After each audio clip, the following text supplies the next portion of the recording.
राधे राधे भक्तों, सभी भक्तगणों को मेरा सादर नमस्कार।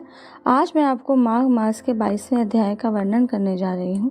अब तक आपने सुना कि किस प्रकार भगवान ने देवदूती को अचल भक्ति का वरदान दिया।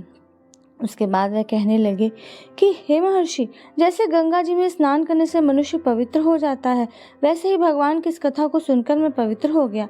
कृपा करके उस स्तोत्र को कहिए जिससे उस ब्राह्मण ने भगवान को प्रसन्न किया। लोमश जी कहते हैं कि उस स्तोत्र को पहले गरुड़ जी ने पढ़ा, उनसे मैंने सुना। हे विप्र, यह स्रोत अध्यात्म विद्या का सार, पापों को नाश करने वाला है। वासुदेव सर्वव्यापी चक्रधारी सज्जनों के प्रिय जगत के स्वामी श्री कृष्ण को मेरा नमस्कार है। जब स्तुति करने वाला जिसकी स्तुति की जाए तथा सभी जगत विष्णुमय है, तो किसकी स्तुति की जाए? जिस भगवान के श्वास वेद है, और फिर कौन सी स्तुति है जो उनकी प्रसन्नता के लिए की जा सकती है? जिसको वेद नहीं जान सकते, न वाणी मन जान सकता है, जिसकी स्तुति में अज्ञानी क्या कर सकता है? सारा चर अचर संसार जिसके माया से चक्र की तरह घूम रहा है, इसी से हे प्रभु आप चक्रपाणी कहलाते हो। ब्रह्मा विष्णु आप ही हो। सारे संसार को उत्पन्न करने वाले ब्रह्मा को भी आप उत्पन्न करने वाले हो। जब जीव शरीर को धारण करता है तब उसको ज्ञान उत्पन्न होता है। तुम सब सुखों के दाता हो, इसमें कोई संदेह नहीं है। आपसे सम्मुख संपूर्ण सुखों को देने वाली बुद्धि उत्पन्न होती है। आप ही 5 कर्मेंद्रियों, पंच महाभूत तथा उनके विविध भाव हो। ब्रह्मा विष्णु रुद्र की अल्पना से आप संसार की कल्पना इसी प्रकार करते हो जैसे पिता पुत्री की। कवियों में आप जो रूप शोभा देता है, उन निर्गुण विष्णु भगवान को नमस्कार करता हूँ, जिसमें ज्ञान रखने से श्रुतियों में कहे हुए कर्मों को लोग करते हैं। उस पवित्र ब्रह्मा को मैं नमस्कार करता हूँ। मैं उस सतरूप हरि को, जिसको योगी लोग सब प्राणियों में आत्म रूप में देखते हैं, उपासना करते हैं, जिसको अद्वैत कहते हैं, हुए गाते हैं और यज्ञ करते हैं, उस माधव भगवान को मैं नमस्कार करता हूँ। मनुष्यों को मोह और माया रूपी वायु से सदा भभकने वाली ज्वाला आपके चरण कमल की छाया पहुँचने से नहीं जलाती, जिसके स्मरण मात्र से मोह अज्ञान और रोग नष्ट हो जाते हैं।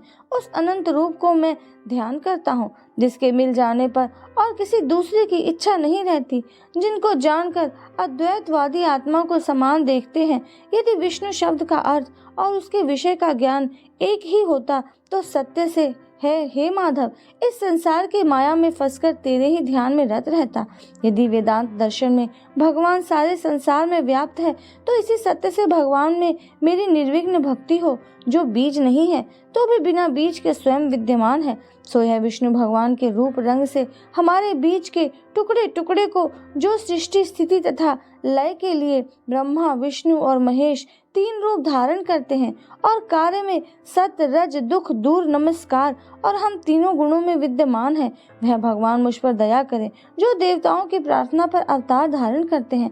वह भगवान मुझ पर प्रसन्न हो, जो प्राणियों के हृदय रूपी मंदिर में निर्मल देव वास करते हैं। वह भगवान मुझ पर प्रसन्न हो, जो अविद्या पूर्ण संसार का त्याग करता है।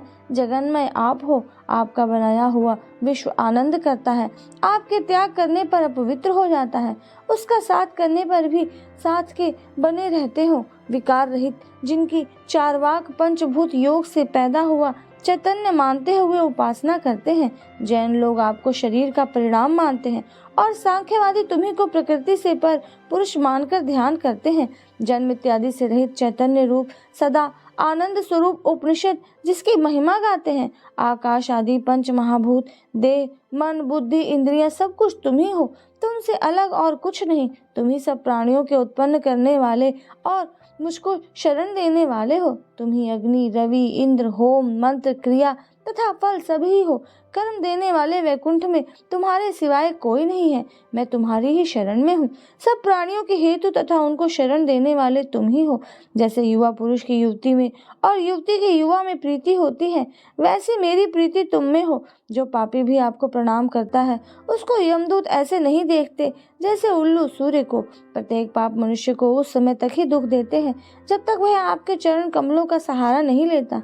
जिसको गुण जाति तथा धर्म के स्पर्श नहीं कर सकते तथा गतियां भी स्पर्श नहीं करती, जो इंद्रियों के वशीभूत नहीं है, जिनका बड़े बड़े मुनि लोग साक्षात नहीं कर सकते, उन भगवान को मैं नमस्कार करता हूँ। जितने ज्ञान रूपी सुंदर गुण हैं, जिन्होंने सुख स्वरूप मोक्ष रूपी लक्ष्मी का आलिंगन किया, जिन्होंने आत्म स्वरूप सुख भोगा है और जिन्होंने ध्यान रूप सुख भोगा है और जिन्होंने ध्यान रूप से मृत्यु को वश में कर लिया है, ऐसे मुनियों से सेवित भगवान को नमस्कार है। जो जन्म आदि से अलग है, जिनको काम क्रोध आदि दोष दुख नहीं देते, उन वासुदेव भगवान को मैं नमस्कार करता हूँ। जिनके ज्ञान की गति से अविद्या रूपी मल शुद्ध हो जाता है, जिनके ज्ञान रूपी शास्त्र से उन संसार रूपी शत्रु का नाश हो जाता है, दुखों के नाश करने वाले को मैं नमस्कार करता हूँ।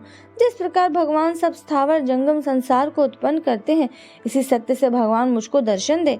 इस प्रकार उसकी सच्ची भक्ति देखकर भगवान ने प्रसन्न होकर उस ब्राह्मण को दर्शन दिए और उस ब्राह्मण की स्तुति से प्रसन्न होकर तथा उसको वरदान देकर भगवान अंतर ध्यान हो गए और वह ब्राह्मण कृत्य होकर भगवान में लीन हो गया और शिष्यों के साथ स्तोत्र पढ़ता हुआ तपोवन में रहने लगा। जो कोई स्तोत्र को पढ़ता अथवा सुनता है, उसकी बुद्धि पाप में नहीं लगती और नहीं बुरा फल देखता है। इसके कीर्तन से मनुष्यों की बुद्धि, मन तथा इंद्रियां स्वस्थ होती हैं। जो भक्ति पूर्वक अर्थ को विचार कर इसका जप करता है, वह वैष्णव पद को प्राप्त करता है। इसके सदैव पढ़ने से मनोवांछित कार्य सिद्ध हो जाते हैं। मनुष्य सुपुत्र पाता है तथा धन पराक्रम और चिरायु रहता है। इसके पाठ से बुद्धि, धन, यश, कीर्ति, ज्ञान तथा धर्म बढ़ते हैं। दुष्ट ग्रहों की शांति होती है। वह व्याधियों व अनिष्टों को दूर करता है, दुर्गति से तारता है। इसके पढ़ने से सिंह, व्याघ्र, चोर, भूत, देव, पिशाच और राक्षस का भय नहीं रहता। जो भगवान का पूजन करके इस स्तोत्र को पढ़ता है, वह पापों से अलग ही रहता है।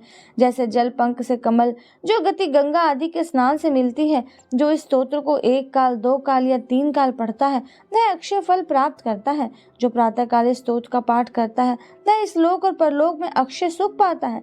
वेददूती का बनाया हुआ यह स्तोत्र भगवान को अत्यंत प्रिय है और भगवान के दर्शन कराने वाला है। योग सागर नाम का यह स्तोत्र परम पवित्र है। जो कोई भक्ति पूर्वक इसको पढ़ता है, वह विष्णु लोक को जाता है। अब पिशाच के मोक्ष की कथा आगे है।